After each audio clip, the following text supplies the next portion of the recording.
Hi అండి, అందరికీ నమస్తే. Welcome to Mythili veg recipe. ఈ రోజు వీడియోలో మా చిన్నప్పుడు గణపతి నవరాత్రి రోజుల్లో పందిళ్లలో ప్రసాదం కింద పెట్టే శనగపప్పు ప్రసాదాన్ని చూపించబోతున్నాను. దీన్ని గణపతి నవరాత్రులప్పుడే కాకుండా దసరా నవరాత్రులకి అమ్మవారికి నైవేద్యంగా కూడా చేసుకుంటూ ఉంటారు. దీనికోసం ముందుగా శనగపప్పుని 1 గంట సేపు నానబెట్టుకోవాలి. నేను ఇక్కడ 1 గ్లాస్ శనగపప్పుని తీసుకున్నాను. దీన్ని బాగా కడుక్కుని వాటర్ పోసుకుని 1 గంట సేపు నానబెట్టుకున్నాను. 1 గంట తర్వాత చూసుకుంటే మనకి శనగపప్పు బాగా నానిపోయి ఉంటుంది. ఇప్పుడు దీంట్లో ఉండే వాటర్ని మొత్తం తీసేసుకోవాలి. తర్వాత పాన్లోకి శనగపప్పు కంటే 2 వాటర్ని ఎక్కువగా తీసుకుని వాటర్ని బాగా మరగనివ్వాలి. ఇలా వాటర్ మరిగేటప్పుడు శనగపప్పుని వేసుకుని ఒక 5 నుంచి 10 నిమిషాలు ఉడికించుకుంటే సరిపోతుంది. మనం ఆల్రెడీ శనగపప్పుని నానబెట్టుకున్నాం కాబట్టి ఇది ఫాస్ట్గానే ఉడికిపోతుంది.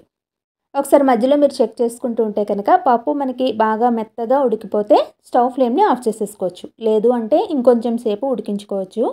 ఇలా శనగపప్పు బాగా మెత్తగా ఉడికిన తర్వాత స్టవ్ ఫ్లేమ్ని ఆఫ్ చేసేసుకుని మొత్తం శనగపప్పుని తీసేసుకుని ఏదైనా చిల్లులు ఉండే ప్లేట్లో వేసుకుంటే మిగిలిన వాటర్ ఏమైనా ఉంటే తీసేసుకోవచ్చు. ఇప్పుడు అదే పాన్లోకి 2 టీ స్పూన్ల వరకు ఆయిల్ వేసుకుని 1 టేబుల్ స్పూన్ మినపప్పు, 1/2 టీ స్పూన్ జీలకర్ర, 4-5 ఎండుమిర్చి, 1 రెమ్మ కరివేపాకుని వేసుకోవాలి. పోపు మనకి బాగా వేగిన తర్వాత శనగపప్పుని వేసుకుని రుచికి సరిపడా సాల్ట్ని వేసుకోవాలి.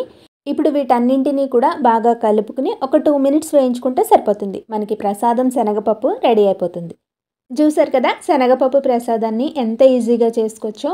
1 అవర్ ముందు మనం శనగపప్పు నానబెట్టుకుంటే సరిపోతుంది. చాలా ఈజీగా 5 మినిట్స్లో మనం ఈ ప్రసాదాన్ని రెడీ చేసేసుకోవచ్చు.